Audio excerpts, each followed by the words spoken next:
Love at first சைட்னு சொல்லி ஒரு வெங்காயமும் கிடையாது. ஒரு நல்ல ரிலேஷன்ஷிப்க்கு ரெண்டு விஷயம் இருக்கணும், chemistry and compatibility. Love at first சைட்ங்கிறது ரேண்டமா ஒரு பர்சன் நீங்க சூஸ் பண்றது, அவங்க கிட்ட இது ரெண்டும் இருக்குமாங்கிறது 90% டவுட் கண்டிப்பா இருக்காது. அப்ப இந்த ரெண்டு விஷயத்தையும் ஃபர்ஸ்ட் நீங்க தெரிஞ்சுக்கோங்க. First chemistry. Last bench person நல்லா என்ஜாய் பண்ணி தான் நினைப்பாங்க, அவங்களுக்கு இன்னொரு லாஸ்ட் பெஞ்ச் பர்சன் தான் மோஸ்ட்லி சூட் ஆகும். பிகாஸ் இவங்க ரெண்டு தான் நல்லா என்ஜாய் பண்ணிப்பாங்க. ஃபர்ஸ்ட் பெஞ்ச் பர்சன் நல்லா படிக்கணும்னு நினைப்பாங்க, இவங்க இன்னொரு ஃபர்ஸ்ட் பெஞ்ச் பர்சன் இவங்க கூட தான் நல்லா என்ஜாய் பண்ணுவாங்க.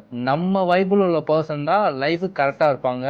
வைபுங்கிறதா கெமிஸ்ட்ரி, கரெக்டா பார்த்து சூஸ் பண்ணுங்க. Second compatibility. கம்பேட்டபிலிட்டினா நம்ம லைஃப்க்கு அவங்க சூட்டபிளா இருப்பாங்களா, நம்ம கோல்ஸ் அண்ட் வான்ஸும் அவங்களோட கோல்ஸ் அண்ட் வான்ஸும் சிமிலரா இருக்குமா. நீங்க டைரக்ட் ஆகணும்னு ஆசைப்படுறீங்க, உங்க பார்ட்னர் ஃபிலிம் மேக்கிங் ரிஸ்கான ஜாப், நீ ஐடி போ அப்படிங்கிறாங்க. புரிஞ்சுக்கோங்க, நீங்க ஃபிலிம் மேக்கிங் போனா நீங்க சந்தோஷமா இருப்பீங்க, அவங்க சஃபர் ஆவாங்க. நீங்க ஐடி போனீங்கன்னா அவங்க சந்தோஷமா இருப்பாங்க, நீங்க சஃபர் ஆவீங்க. புரியுதா உங்களுக்கு? உங்க ரெண்டு பேரோட கோல்ஸ் அண்ட் வான்ஸும் டிஃபரெண்டா இருக்கனால ரெண்டு பேருமே சஃபர் ஆவீங்க. கெமிஸ்ட்ரி அண்ட் கம்பேட்டபிலிட்டி, இதுல எது இம்பார்ட்டன்ட்? ரெண்டுமே இருந்தாதான் அது ஒரு பெஸ்ட் ரிலேஷன்ஷிப்பா இருக்கும்.